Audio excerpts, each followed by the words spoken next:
जिस प्रकार अमरावती अंग्रेजी पुरातत्व और उन अधिकारियों की लूट का शिकार हो गया, उसी प्रकार सांची अंग्रेजी अधिकारियों द्वारा खोजे जाने के बाद भी उन अधिकारियों और पुरातत्वविदों की लूट से बच गए। इसकी कहानी बेहद रोचक है। दरअसल जब 1818 में कनिंघम ने सांची की पहाड़ी की पश्चिमी छोर पर 120 फीट व्यास और 54 फीट ऊंचाई की स्तूप की संरचना को खोजा, तो पाया कि यह एकमात्र स्तूप नहीं है, बल्कि यह एक स्तूप नहीं बल्कि 3 स्तूप की एक संरचना है। उसका और सर्वे हुआ तो पता चला इसको लगभग 300 शताब्दी ईसा पूर्व में अशोक के द्वारा बनवाया गया था। उसके आसपास चूंकि इसके लेख थे, जब उन लेखों को ध्यान से पढ़ा गया, उन लेखों को ढूंढा गया, तो वहां पर 870 लेखों की पूरी श्रृंखला मिली। इससे यह पता चला कि जो है इस स्तूप को सिर्फ अशोक ने ही नहीं बल्कि विभिन्न राजाओं ने विभिन्न समय और विभिन्न कालों में संरक्षित और संवर्धित किया। जैसे शुंग शासकों ने इसके तोरण द्वार बनवाए, जो पहले लकड़ी के थे। शुंग शासकों ने इस स्तूप के ऊपर जो पहले ईंटों का बना हुआ था, इसके ऊपर पत्थर का काम करवाया। तोरण द्वार जो पहले लकड़ी के थे, उनको पत्थर का बनवाया।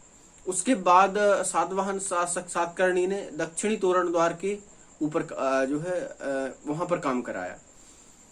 तो 1818 में कनिंघम के द्वारा खोजा गया, एक अंग्रेजी अधिकारी के द्वारा खोजा गया, तो इसका परिणाम भी वही होना था जो अमरावती स्तूप का हुआ। लेकिन फिर भी यह अंग्रेजों की लूट से बच गया। दरअसल कारण ये था कि उस समय सांची भोपाल नवाब की रियासत के अंदर आता था। जब इसको खोजा गया तो फ्रांसीसियों को पता चला। फ्रांसीसी शाहजहां बेगम के पास गए, तो उनसे कहा कि हम इस स्तूप की तोरण द्वार, चूंकि वो है बहुत ही सुंदर और विभिन्न कलाकृतियों से निर्मित थे, और अन्य संरचनाओं को हम इनको यूरोप ले जाना चाहते हैं।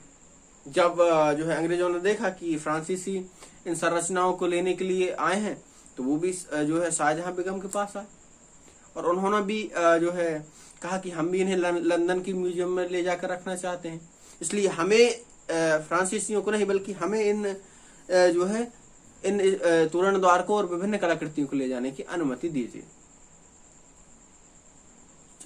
चूंकि अब जो है फैसला शाहजहां बेगम के हाथ में था, तो उन्होंने किसी को भी, ना तो फ्रांसीसियों को और ना अंग्रेजों को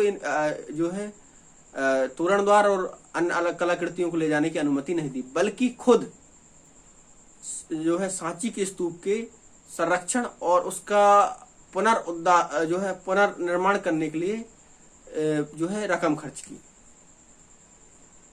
इस तरीके से चूंकि अंग्रेज अधिकारियों को और फ्रांसीसी अधिकारियों को यह जो है इनकी तोरण द्वार और जो है कलाकृतियां नहीं मिल पाई, तो जो एच कोल थे, जिन्होंने अमरावती के लूट का विरोध किया था, उन्होंने अंग्रेजी अधिकारियों को यह मनाने में कामयाब हो गए कि म्यूजियम में इन वास्तविक कलाकृतियों को रखने की जगह इनकी प्लास्टिक की कलाकृतियों को रखा जाए।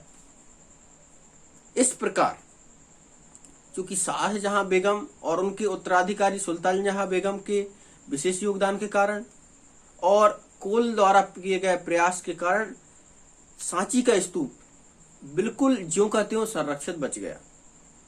और सांची का स्तूप वो स्तूप है जो आज भी अपनी वास्तविकताओं को अपने अंदर संजोए हुए है। अर्थात सांची का स्तूप बिल्कुल वैसा ही है जैसा वो प्राचीन काल में था।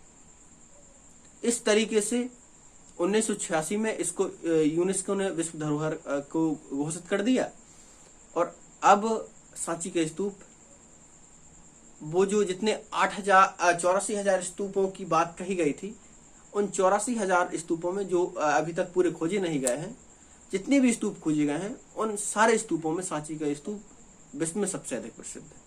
इसके पीछे पूरी घटना थी। नमस्कार, जय हिंद।